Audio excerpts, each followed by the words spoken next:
What sort of life would you have to have so that you could bear your suffering nobly?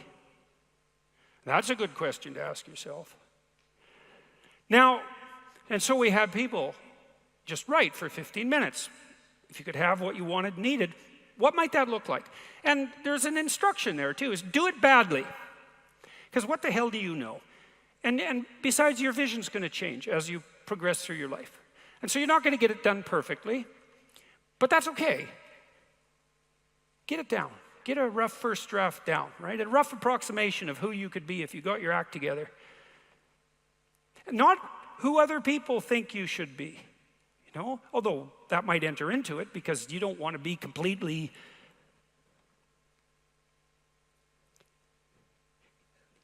You can't be who you are properly and ignore the fact that you're embedded in a social context. And so you have to take the fact that there are other people into account. And it doesn't mean be who your parents think you should be either, even though that's another source of information that you might want to consider. It's a deeper question. It's like, what would actually motivate you? And you might think, well, I could never have that. It's like, that's not the question that's being addressed here. Although I would say, there's no sense floating off into some kind of impossible juvenile fantasy. And we're making an assumption that you're taking the question seriously and that you're going to remain within the bounds of what you regard as sanely reasonable. So that's the first part. Second part was the opposite of that. It's like, okay, now you've specified a goal, where the goal is, in some sense, both your character and your life. And you've specified that rather vaguely. You only had 15 minutes to write about it. And that's a good thing, because now you have something to move toward. Now, I could tell you this technically. This is an interesting thing to know. People say they want to be happy. That's not true, by the way. If you investigate what people mean when they say they want to be happy, they say, I just want to be happy. It's a very funny phrase. It's, what do you mean, just? Like, there isn't anything harder than that. So you can't just say just, that's all you want. You just want to be happy all the time. That's all it would take. It's like, good luck with that. That's not going to happen. So you can get rid of the just. And then, I want to be happy. Well, maybe. Actually, what people really mean when they say that is they don't want to suffer and be miserable. So really what they mean is they don't want to experience excess negative emotion. And you can find that out if you carefully question people and carefully analyze the answers. You find out they're actually more concerned about avoiding the catastrophic negative than living in a world of hedonistic delight. Now, you also find that while avoiding the catastrophic tragedy, they wouldn't mind having a little bit of hedonistic delight. And so some happiness is interleaved in there. Then you might ask yourself, to the degree that people do want hedonistic delight when they're being happy, what does happy mean? And you might think, well, happy means getting what you want. Happy is how you feel after Christmas dinner. It's like, no, that's asleep, right? That's content and asleep. Now, that's a form of contentment, but it isn't really what people mean when they say that they want to be happy. The happiness that people refer to when they talk about happiness has more to do with enthusiasm. And enthusiasm is an interesting word because it means it's entheos. It means to be inspired. Inspired is in spirit. It means to be imbued with the Spirit. Well, enthusiastic is to be imbued with the Spirit of God, interestingly enough. And we'll return to that. When do you experience the positive emotion that's associated with happiness? The answer is, not when you've attained a goal, but when you're pursuing one. So you're set up, your positive emotion is associated with movement forward. You could say that your positive emotion is the psychological equivalent of forward movement, just as your negative emotion is the psychological equivalent of freezing or retreating. And so your emotions are very tightly tied to your action. Freeze, retreat, negative.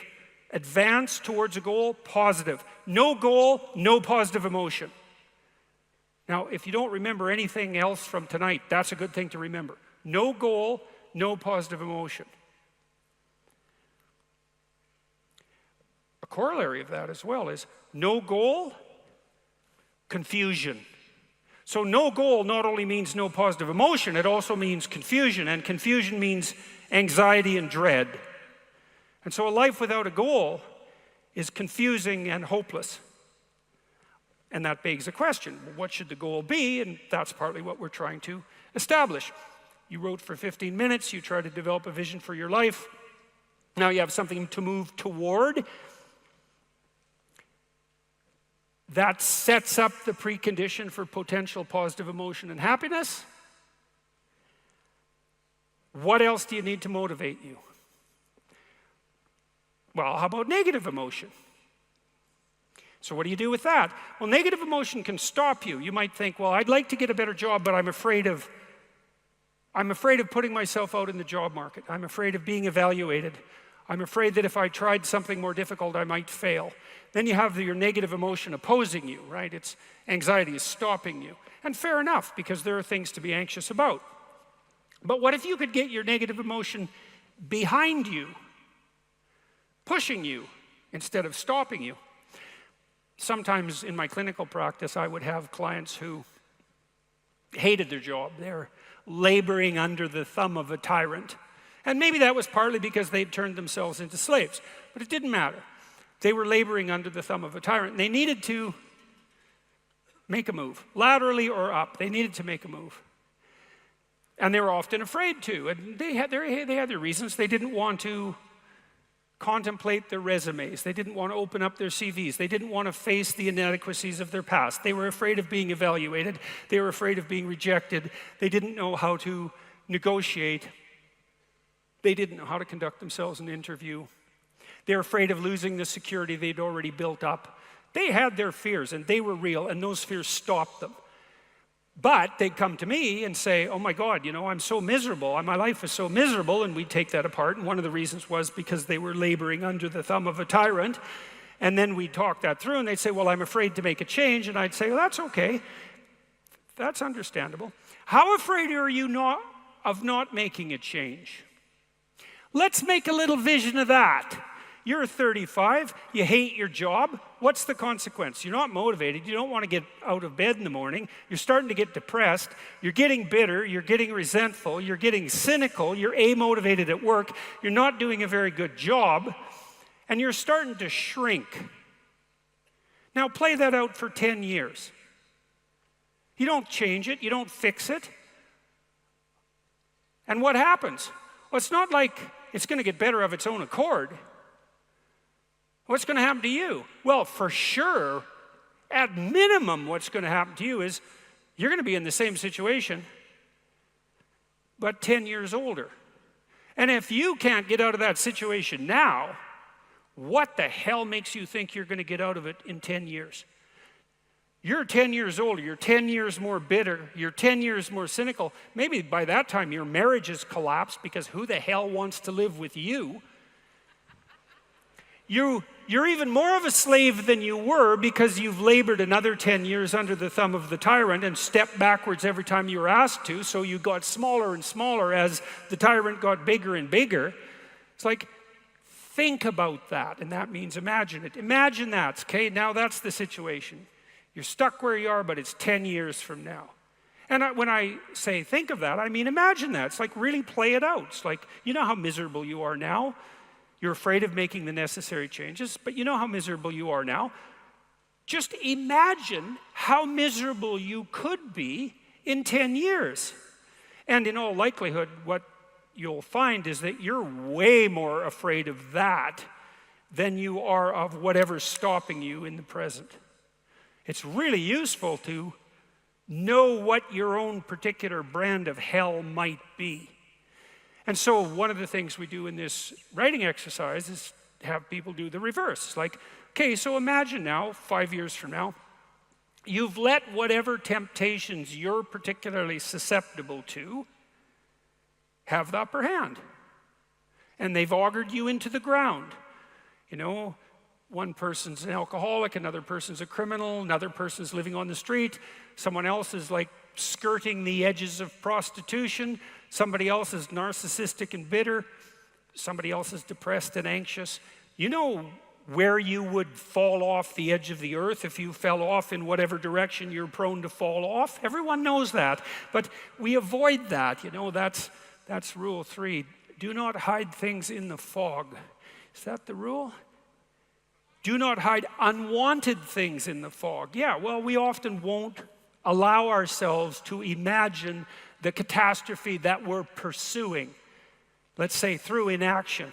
That's a good thing to fix. So now you say, well, you think for 15 minutes, that's not very long, about who you could be and what you could have if you could have what you wanted, if you were who you could be. And then you think about what sort of hell you could produce for yourself if you didn't do that. And that's not a bad polarity. It's like, I'm going to get away from that and I'm going to move towards that. And then you have your negative emotion working for you and your positive emotion working for you. And that's a good gradient, and that's a great gradient emotionally, because as I said, you don't experience positive emotion except in relationship to a goal. And if you've got a nice gradient on your goal pursuit, then that's going to increase the degree to which you feel positive emotion. And positive emotion, by the way, isn't just about being happy. That's the most trivial part of it in some sense. Positive emotion allows you to focus.